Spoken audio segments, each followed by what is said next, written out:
Hi everyone, welcome back to my channel. Today I'm excited because I'm doing part 2 of the Squid Game video, and I realized after I uploaded part 1, when I started doing the research on the players' names, that more than likely this is a cipher. They are using a cipher between the players' names and the players' assigned numbers, and I'll prove it to you with the math. One thing I do ask is that if you continue listening and you use any of this information, that you give credit where credit is due. So if you want to know what the mystery is, continue listening. In part 1, I talked about the symbology and some of the mysticism hinted at in Squid Games. There's a ton of occult symbolism, especially once you get to the VIP section. So that's the higher level of knowledge.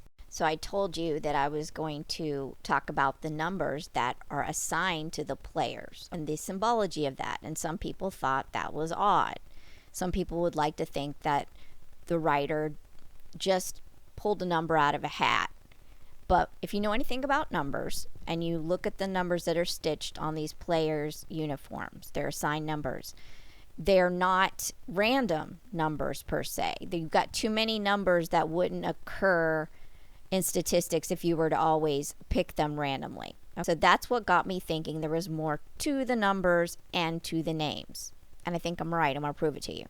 The numbers that the players have been assigned, we're going to call them artificial numbers, because this is artificially given to them by a game. They woke up, they had a number on them. Artificial numbers.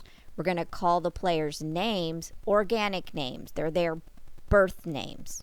So this is the main character in Squid Games, and his number is assigned artificial numbers 456.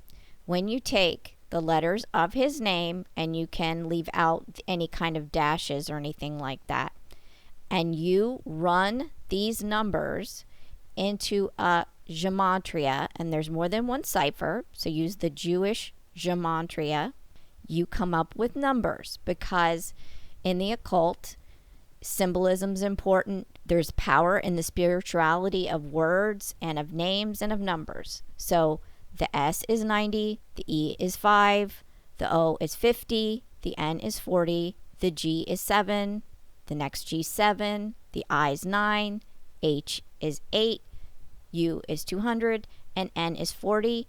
And the first time I tried this, it added right up to his player number. Coincidence? You might say, oh, they said they picked that number at random. The writer or the director or the producer or whomever said they picked that number at random. Maybe they did. Then take the next important character, the front man. Spoiler, his artificial game number when he played was 198. His name is revealed as, and let me butcher this, As-in-ho, and using the same exact cipher. The A is 1, the S is 90, the I is 9, the N is 40, the H is 8, the O is 50, and when you add it up, it adds up to his artificial game number. Do you think that's a coincidence? That's a statistical impossibility. So let's keep going, right? So then I moved on to Cho Sang-woo, and he's the old friend of the main character. And the number that I put in for his name using the same exact cipher didn't add up on the first attempt. Anything that's got like a W is going to make it a way higher number. Anything later in the alphabet is going to make it a really high number. So I had a thought, well, then maybe this one wouldn't add up and then I'd be done searching. Then I thought, well, who is he to the main character? He's the old friend. The first attempt that I put in the same exact cipher that I've used for the other two, I put in old friend, O is 50, L is 20, D is 4, F is 6, R is 80, I is 9, E is 5, N is 40, D is 4. It adds up to 218. Isn't that creepy, guys? Then let's look at player 001. If you've watched the series, you know that his artificial number is 001, but he chose to go first. So in theory, we wouldn't need to put his name into our cipher. But just in case the symbolism isn't specific enough, the name in Korean means first man. So that one's pretty evident on its face. He is loath throughout the series to share his name. He does towards the end in the marble game, and he is also shown to be the host of the games. He's number 1 by choice. This is where it starts to get tricky, but it's really a fun thing to do, to try to break a puzzle or to break a cipher. And for Kang, I had to switch the cipher to the simple gematria. There's different versions of the cipher, so we'll call it a sister cipher. It's all in the same vein. A clue is that many players mention her last name to her. The beauty of the name, it means daybreak.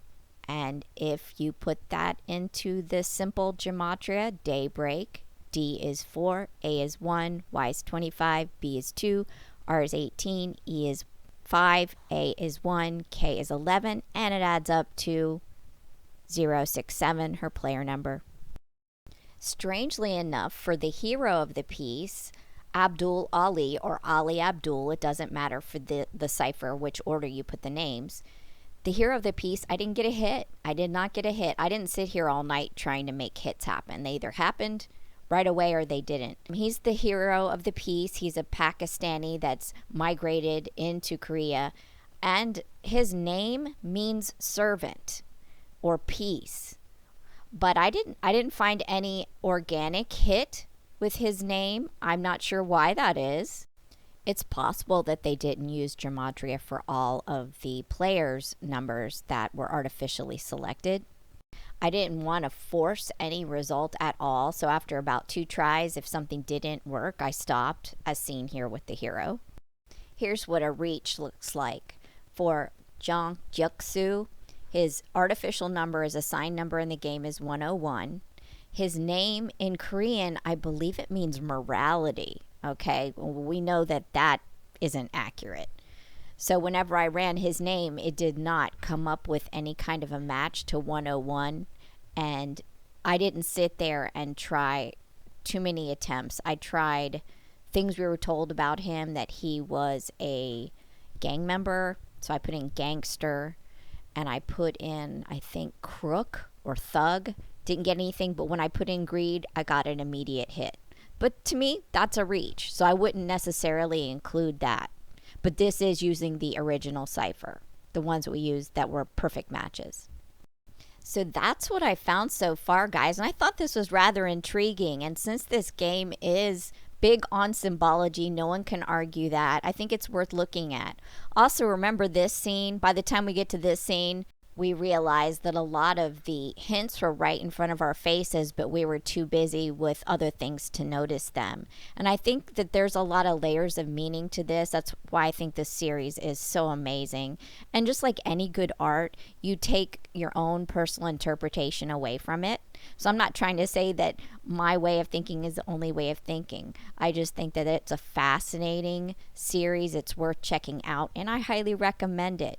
If you have any kind of other ideas, please drop them in the comment section below. And if you like this video, please hit the like button. Please subscribe. And without further ado, have an excellent day. Bye.